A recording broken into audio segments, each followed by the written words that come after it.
네, 오늘 마켓 전략 시간에는 중국 시장을 좀 둘러보겠습니다. 미중 정상회담이 예정돼 있고 또 최근에 이제 뭐 광군제 이슈도 있고 그래서 내년에 중국을 좀 어떻게 볼 것인가? 단기적으로는 연말까지 중국 시장 어떨 것인가? 또는 국내 중국 관련 주들은 어떻게 볼 것인가 얘기를 좀 나눠보겠습니다. 키움증권의 홍록기 연구원 나와 있습니다. 어서 오십시오. 안녕하세요.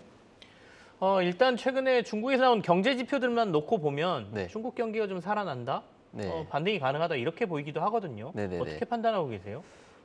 당연히 월간 기준으로는 조금 변동성이 아직까지는 네. 있습니다만은 회복 기조 자체는 저는 계속 맞는 것 같다 이렇게 생각을 하고 있고요. 네. 특히 중국이 수요 측에서 회복 반응이 잘 확인되지 않았었던 게 큰 문제였었는데 수요 중심으로 회복세는 계속 이제 확인이 되고 있다라고 생각을 하고 있습니다. 특히 뭐 가게들의 심리나 여력들이 모두 좋아지고 있다 생각을 하고 있는데 이게 뭐 중국의 GDP 증가율이랑 네. 그리고 이제 소득 증가율 그리고 소비 증가율을 비교하면 차례대로 늘어나고 있거든요.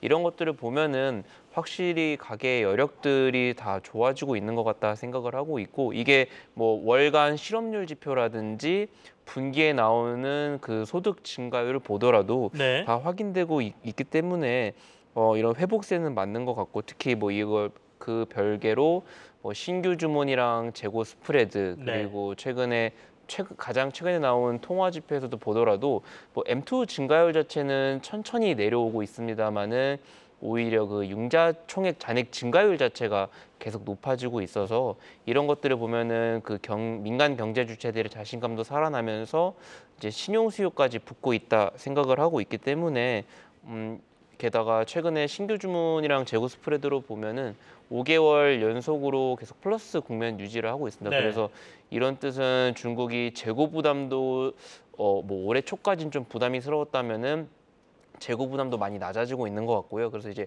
실수요가 늘어나게 되고 재고 축적 수요까지 붙을 수도 있다라고 생각을 하고 있습니다. 가계 호주머니가 조금 풍부해지면서 그러니까 수요를 일으킬 만한 것들이 지표가 좀 나타난다는 말씀이세요. 거기 아까 말씀하신 게 이제 빌리는 돈까지, 신용까지 네. 그런 게 늘어나는 걸로 보면 중국 경제가 좀 강해질 가능성이 있어 보인다라는 말씀이신데 대표적으로 그걸 저희가 가늠해 볼 수 있는 게 최근에 있었던 이제 광군제 아니겠습니까? 네, 근데 네. 이 광군제를 놓고는 뉴스가 좀 엇갈리더라고요. 그러니까 괜찮았다라는 것도 있고 네. 정점을 찍고 좀 한산했다. 비싼 거 안 사고 싼 것만 사더라. 뭐 이런 뉴스도 있던데 어떻게 보고 계십니까?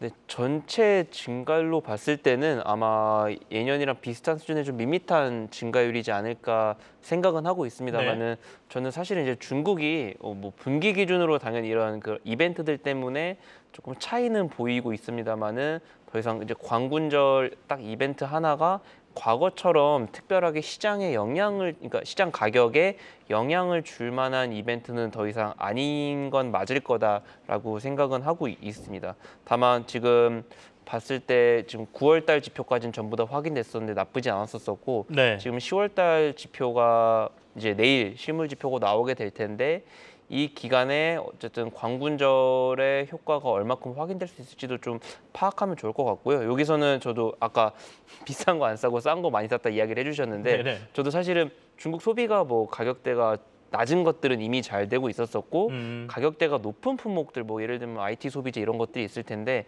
이런 것들도 잘 회복됐는지 확인되는 것이 좀 중요할 것 같다. 근데 다만 제가 생각하기에는 이게 그 회복이 늦었던 요인들은 많이 해결됐기 때문에 어쨌든 방향성 자체는 전부 다 개선으로 가고 있지 않을까 생각을 하고 있는 부분입니다. 좀 아쉽긴 하지만 어쨌든 개선 방향으로 가는 건 맞는 것 같다라는 얘기를 지금 홍영범님께서 계속 해주고 계십니다. 이제 미국하고 중국의 정상회담. 네. 여기서는 우리가 가장 뭘 중시해서 봐야 될까요? 미국과 중국의 관계가 조금 개선될 가능성이 있어 보이십니까?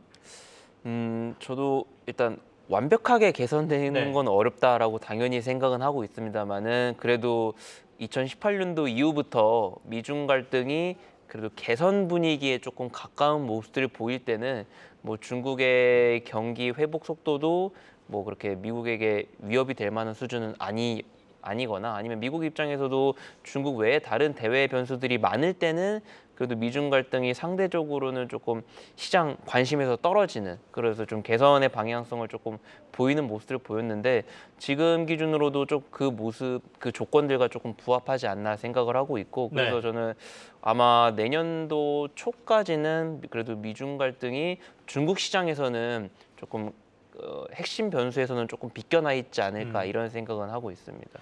그러면 내년 중국 증시 어떻게 봐야 되고 그 중에서도 어떤 섹터를 좀 봐야 되겠습니까?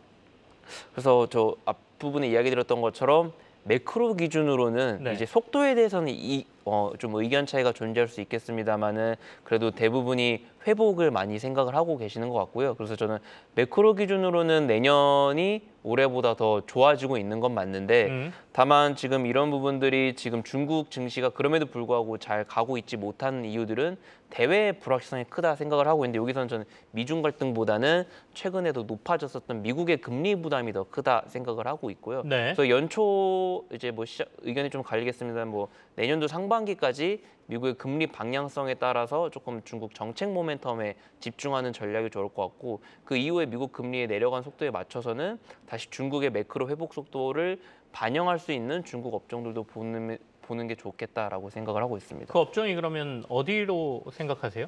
저도 연초 상반기 같은 경우에는 정책 모멘텀이 우수한 업종으로는 반도체 쪽에 네. 되지 않을까 생각을 하고 있고요. 중국 내 반도체. 네. 그리고 하반기 기준으로 본다면은 아까 수요 계속 돌아온다라고 얘기를 드렸기 때문에 거기에 맞춰져서 범소비재, 단순 소비재가 아니라 뭐 IT 소비, 뭐 플랫폼 등등까지도 포괄한 이런 소비재들이 좋아지지 않을까 생각을 하고 있습니다. 알겠습니다. 미국이 이제 금리 인하로 돌아선다라고 하면 중국의 소비재까지도 관심을 좀 갖자. 네. 범소비재라고 말씀하셨어요. 네네. IT나 뭐 이런 쪽까지. 그리고 상반기에는 정책적인 모멘텀. 중국의 이제 반도체 업체를 얘기하는 겁니다.